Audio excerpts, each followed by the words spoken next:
Hello guys, আসসালামু আলাইকুম। ইসমে Laboni Ahmed. Welcome to my another blog. কাছে দূরে যে যেখানে আছেন, আল্লাহর রহমতে আপনারা ভালো আছেন। আমি আপনাদের দোয়ায় আলহামদুলিল্লাহ ভালো আছি।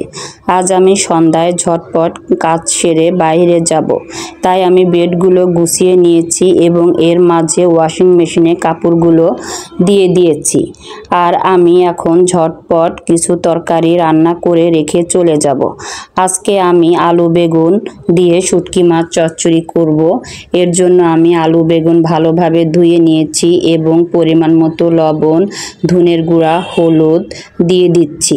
এরপর আমি মরিচ এবং পরিমাণ মতো পেঁয়াজ দিয়ে দিচ্ছি, কারণ পেঁয়াজটা একটু পরিমাণ মতো না দিলে শুটকিটা মজা লাগে না। আর আমি পরিমাণ মতো রসুন বাটাও দিয়ে দিচ্ছি এবং আমি তার মাঝে পরিমাণ মতো তেল দিয়ে আমি এটাকে ভালোভাবে মাখিয়ে নেব, যতক্ষণ পর্যন্ত তরকারিটা সফট না হয় এবং তরকারি গা দিয়ে পানি বের না হয়ে আসে, ততক্ষণ পর্যন্ত এটাকে আমি মাখিয়ে নেব। এর মাঝে আমি অফ ক্যামেরায় শুটকিগুলো ভালোভাবে কেটে ধুয়ে নিয়েছি।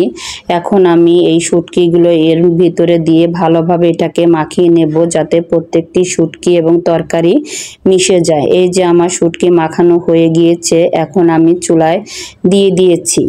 আপনারা দেখতে পাচ্ছেন আমি আর এক চুলায় ভাতও দিয়ে দিয়েছি, কারণ আমি বাজার করতে কত রাত হয় আমি নিজেও জানি না, তাই আমি ঝটপট কাজগুলো সেরে নিচ্ছি।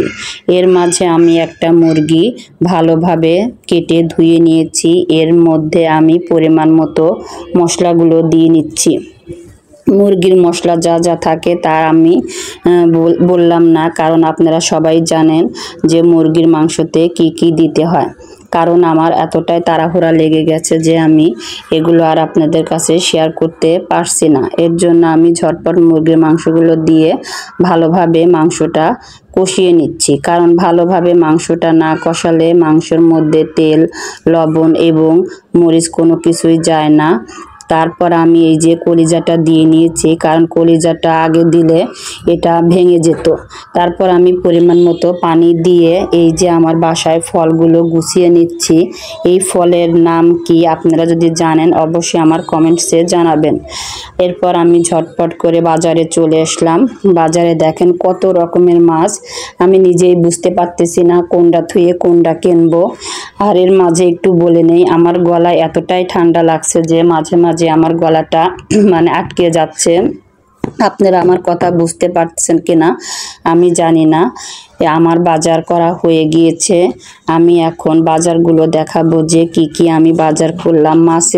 মাছের দাম এতটাই বেশি যে আমি বেশি মাছ আজকে কিনতে পারলাম না। অবশ্যই বেশি মাছ কেনার জন্যই বাজারে গিয়েছিলাম, কিন্তু মাছের দাম বেশি দেখে আমি অল্প মাছ নিয়ে চলে আসছি।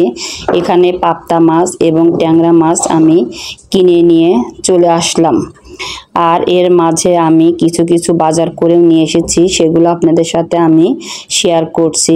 এর মাঝে আমি আরেকটা কথা বলে নেই, আমার ভিডিওটি যদি আপনাদের কোনো অংশ ভালো লাগে অবশ্যই একটা লাইক, শেয়ার এবং সাবস্ক্রাইব করতে ভুলবেন না, কারণ আপনাদের একটা লাইক এবং সাবস্ক্রাইব আমাকে অনেক দূর নিয়ে যেতে সাহায্য করবে। আজকে এই পর্যন্তই। আপনারা সবাই ভালো থাকবেন। আবার অন্য কোনো ভিডিওতে আপনাদের সাথে আবার কথা হবে। আল্লাহ হাফেজ।